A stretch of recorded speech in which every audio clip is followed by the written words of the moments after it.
May gabi ka natong tanan. Maayong gabi. Umaan ko. Ha? Magkaon ka? Matawa ko i-share ang Father is about experience.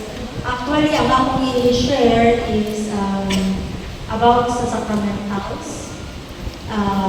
Mo na nga, di na kong Father nga, i-share na lang yung mga experience ni Bikay para madasid nato ang katawhan sa Ginoo na mogamit sa sacramentals na i-institute sa akong simbahan.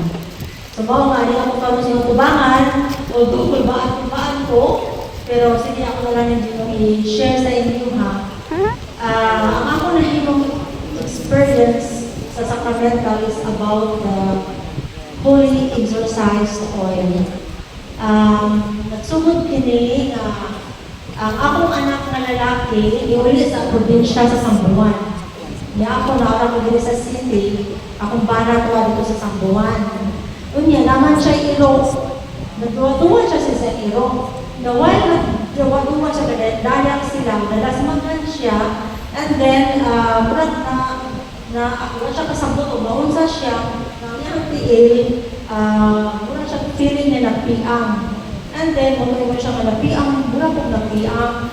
Niya, nagkalapat puno ang oras, nagkasamot puno kasakit ang ilangang, hindi sa bungkol, tungkol sa ilangang mga tudlok. So, yung po anak, naamang ko'y huli exercise oil dahil sa Sambuan. Inaangin mong ating magpauan ka, magpahaplas ka. Yun siya na po nga, mamulili pa pumutuo, anak.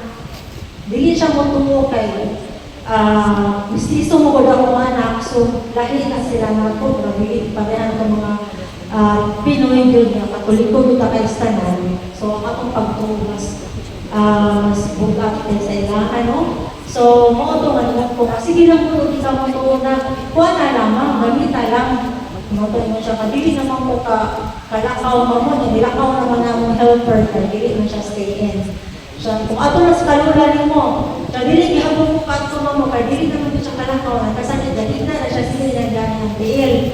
Until the time na decision na lang siya kung ari sa city with his father, kay sakit na siya kung makaayo. So, pagkanaan na siya, maglakaw. Moto ay ang papa mo yung drive niya, dito siya sa city.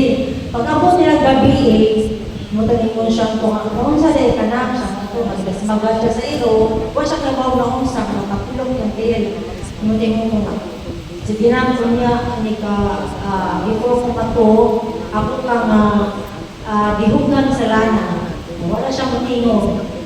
So, niyato ko sa kwarto, nag-rosaryo ko, pagkakuman, hihigan ang ako, nanumdum ako, manisaad ko, ako siya nga kaplasan. So, di ba ko bisang mga, di ko alay, mga tuwang gabi na to, ako siya diyan sa kwarto, nakulog siya siyang yan kaya di pabitay na nilang DL. Ay ko na, nakipaan mo siya na ako nisod yung kwarto. Ay ko na, kaplasan ka na ko, ani na ka. Isutod ako siya, kaya siya, okay, agad mo, hindi mo pumutuwa na. Sige lang, kaya kanang haplas na dyan ko mo. So, ang akong gibuhat is ni haplas na dyan ko niya.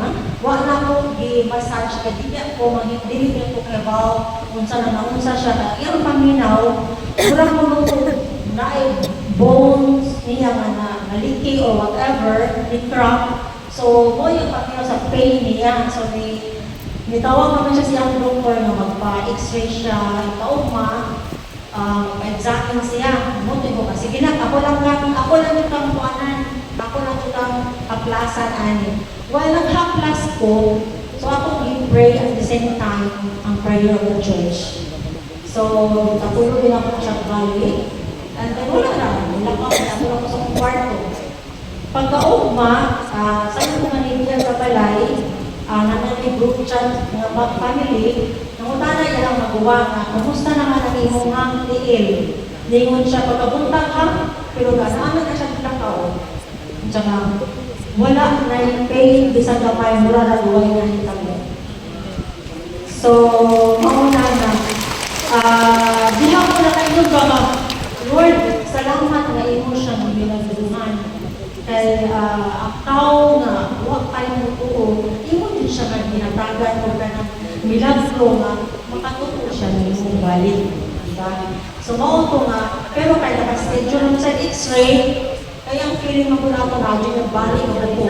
Pag ato niya sa x-ray, walay, bisag naman yung touch sa ang iyahang buko. So, mauna ako ang kasulti ng kita, kung mag-blessing mo na ni Father Darwin ang inyong mga sacramentals, ato din na siyang gamito. Salamat.